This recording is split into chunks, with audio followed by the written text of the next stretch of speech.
प्यारे बच्चों, आज हम भाषा की परिभाषा का टॉपिक पर चर्चा करेंगे कि भाषा क्या है। भाषा साधारण भाषा में हम अपने विचार जो प्रकट करते हैं या कि दूसरों के विचारों को समझते हैं, उसका माध्यम भाषा है। प्राचीन काल में आदिमानव के समय में भी भाषा थी, लेकिन वो सांकेतिक भाषा थी।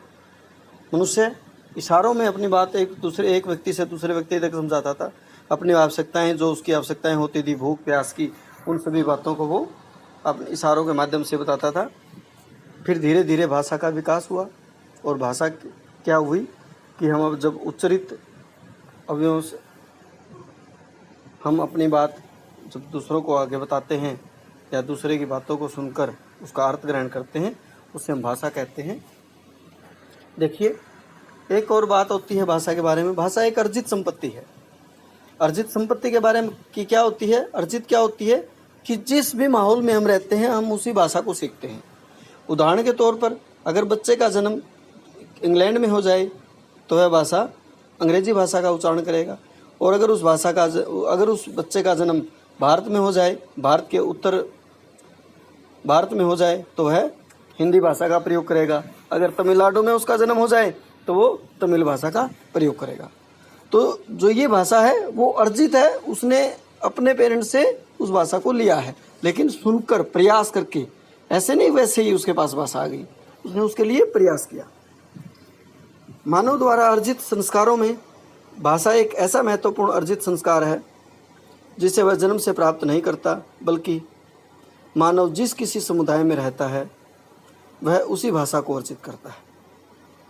कहने का भाव यह है कि बच्चा जिस माहौल में रहता है, उस माहौल में जिस भाषा का प्रयोग होता है, बच्चा उसी भाषा को सीखता है, दूसरी भाषा को वह सीख नहीं पाता। उदाहरण के रूप में एक बच्चे का जन्म तमिल भाषा भाषी परिवार में हो जाए तो वह कौन सी भाषा बोलेगा? तमिल भाषा बोलेगा। और अगर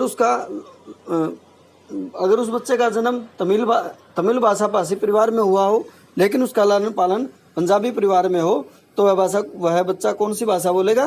पंजाबी भाषा बोलेगा। क्यों बोलेगा? क्योंकि उसको वो भाषा अर्जित करनी है, अपने प्रयासों से अर्जित करनी है, और उसके प्रयास कहाँ पर होंगे? पंजाबी समुदाय में होंगे। तो इसलिए वह बच्चा बड़ा होकर क्या बोलेगा? पंजाबी भाषा बोलेगा।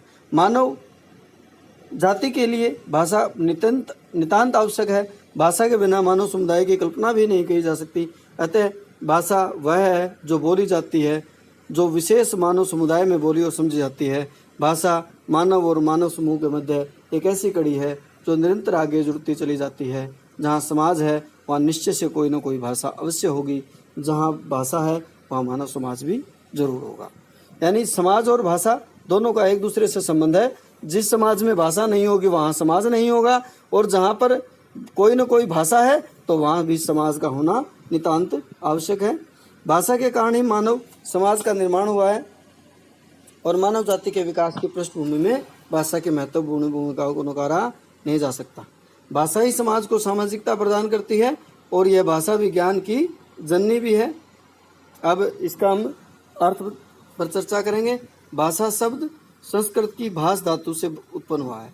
ऑब्जेक्टिव टाइप में आ सकता है। भाषा शब्द की उत्पत्ति किस शब्द से हुई है?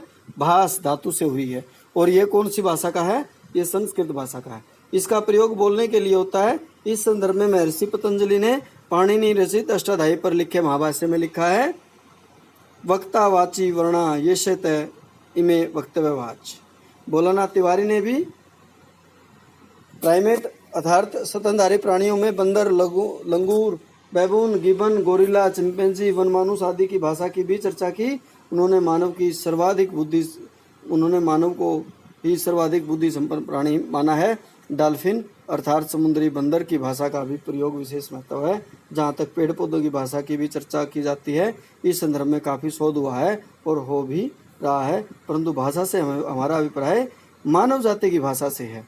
पेड़ पौधों की भाषा से, जानवरों की भाषा से, पक्षियों की भाषा से नहीं है। इसका अभिप्राय किससे है? मानव जाति की भाषा से है। मानवेतर भाषा मानव भाषा से प्रकृति की दृष्टि से सर्वथा भिन्न है। दोनों में अनेक भिन्नताएं हैं। मानव की भाषा असीमित है, लेकिन मानवेतर भाषा सीमित होती है।